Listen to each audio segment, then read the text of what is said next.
Merauke saat ini merupakan salah satu lumbung pangan terbesar di Papua Selatan, dengan produksi beras jauh lebih melampaui kebutuhan konsumsi daerahnya. Namun, untuk menjaga keberlanjutan dan memperluas kapasitas produksi, pemerintah menjalankan program Cetak Sawah Rakyat atau CSR. CSR adalah sebuah inisiatif pembukaan lahan baru yang benar-benar belum pernah digarap. Baik Ibu, pertama-tama kami ingin mendengarkan sedikit penjelasan dari pihak Ibu mengenai proyek ini. Nah, apakah bisa dijelaskan secara singkat proyek apa yang sedang dikerjakan, luasannya berapa dan tahapannya sudah bagaimana Ibu? Secara singkat saja. Oke. Jadi kegiatan Cetak Sawah Rakyat ini kurang lebih di Merauke ada 20.000 hektar. Terus untuk tahapannya?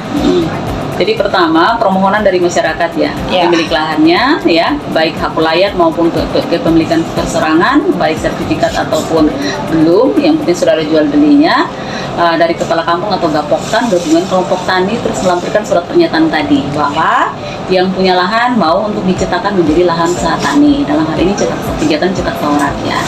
Ya. Nah, itu salah satu persyaratan pertama yang harus dilengkapi dalam program Cetak Sawah Rakyat. Setelah itu baru nanti dilaksanakan survei investigasi dan desain, ya, survei melihat kondisi vegetasinya, terus kebutuhan masyarakatnya seperti apa, mendesain terkait dengan kondisi tanahnya, tipologi lahannya, dan rencana apa yang akan dilaksanakan dalam lahan yang diusulkan. Kalau itu sudah selesai, baru kegiatan konstruksinya jalan. Namun sebelum kegiatan konstruksi jalan, kita biasanya ada telaan dari Tata Ruang Kabupaten Merauke, ya, terkait dengan arahan ruangnya, ya, lokasi tersebut apakah berpotensi untuk kegiatan Cetak Sawah Rakyat berdasarkan Tata Ruang Kabupaten Merauke, dan selanjutnya dilakukan uji kajian lingkungan. Oke, baik Ibu. Apakah proyek pengerjaan ini memiliki dokumen AMDAL atau dokumen lingkungan lainnya? Iya, ada. Oh, itu wajib. Kan tadi persyaratan yang tadi saya sampaikan. Nah, itu wajib harus ada. Untuk kami ingin bertanya juga Ibu terkait dampak lingkungan apa yang paling sering muncul selama pengerjaan ini, begitu? Kalau sebenarnya dampak lingkungan itu nggak terlalu signifikan dengan kondisi saat sekarang ya. Kalau Cetak Sawah Rakyatnya ya, ini kaitannya dengan iklim. Benar ya? Nah, sekarang kan kita kegiatan Cetak Sawahnya berlangsung pada saat kondisi iklim hujan tinggi, sehingga berdampaklah pelaksanaan kegiatan itu terhambat dengan kegiatannya cukup deras hujan. Jadi lokasinya banyak yang tertimbun dengan air. Kalau dampak lainnya nggak terlalu signifikan. Jadi kalau dikerjakan ini kita harus belajar tipologi kondisi iklimnya. Kalau dikerjakan pada saat kondisi musim kemarau, otomatis nggak jadi masalah. Tapi karena pada saat sekarang di musim penghujan, musim tanam ya, sehingga kondisi air kita yang tidak bisa kita atasi. Itu saja sih. Kalau lain-lain nggak berdampak. Cuma dampaknya di iklim saja. Iklim, karena kondisi saat sekarang kegiatan konstruksi berjalan pada saat musim penghujan. Nah, izin Ibu, bagaimana dari pihak mungkin dari Dinas Pertanian menanggapi atau menyelesaikan keluhan yang tadi? Apakah ada keluhan juga dari masyarakat terkait hal ini, Bu? Kalau keluhan sih kita sudah tahu semua, nggak ada keluhan sebenarnya dari masyarakat. Yang mereka inginkan tuh lokasinya cepat ditanami, ya, sehingga jaringan-jaringan yang ada tuh segera dibangun supaya mobilisasi airnya cepat dilaksanakan. Tapi masyarakat Merauke juga tahu, ya, kan mereka punya lahan, mereka tahu tipologi lahannya, sehingga malah mereka menyarankan. Jadi misalnya di wilayah tersebut terasa potensi banjirnya cukup tinggi atau airnya surutnya cukup lama, biasanya mereka relokasi, perpindahan lokasi yang tidak terlalu berdampak pada kondisi iklim saat sekarang. Oke, mungkin itu saja Ibu. Pada tahun 2025, program ini menargetkan 20.000 hektar lahan baru, dimulai dengan kegiatan konstruksi cetak sawah seluas 854 hektar di Kampung Muramsari, Distrik Semangga. Proyek ini dibiayai APBN dan dikerjakan oleh PT Arta Mulyasari dengan dukungan kajian teknis dari IPB, PUPR, dan juga UNUS.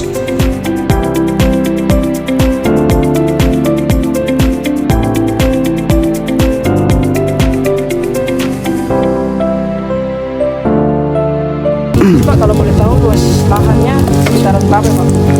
Kalau di sektor 4 sini itu sesuai dengan kontrak yang ada itu kan 854 hektar di sektor 4. Sama yang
Iya, karena memang kita ini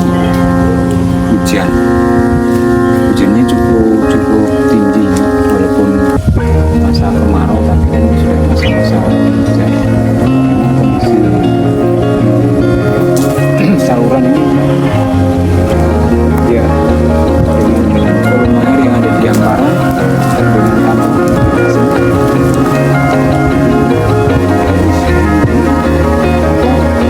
ada upaya untuk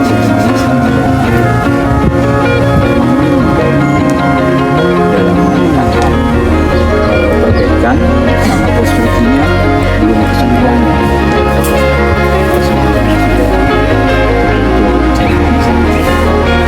Air bisa kendala yang ada volume air sedang dimasuk hanya satu pembuangan saja. Pintu airnya di ujung, jadi memang untuk keluar masuknya airnya masih agak lambat. Mungkin selama pekerjaan ini berlangsung, apakah ada masyarakat yang pernah komplain terkait kendala lingkungan atau masalah tentang lingkungan seperti ini? Kalau kendala dengan pemilik lahan itu tidak ada, malah mereka juga mengucapkan terima kasih karena mereka yang mengusulkan lahannya untuk riset atau pertanian. Di sini belum ada kendala masalah komplain, terus sengketa.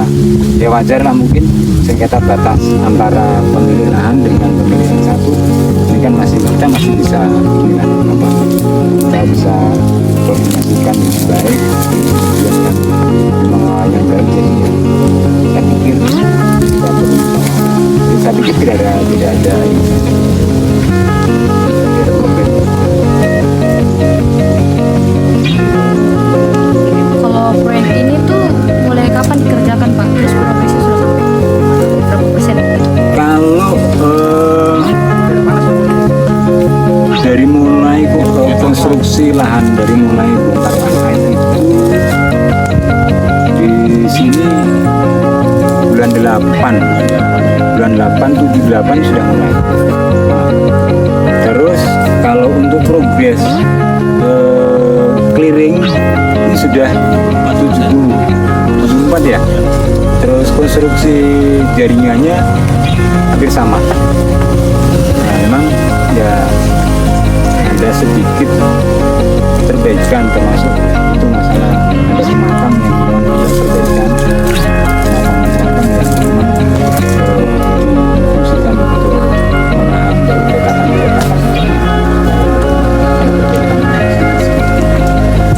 Pada keseluruhannya pekerjaan ini cukup lancar.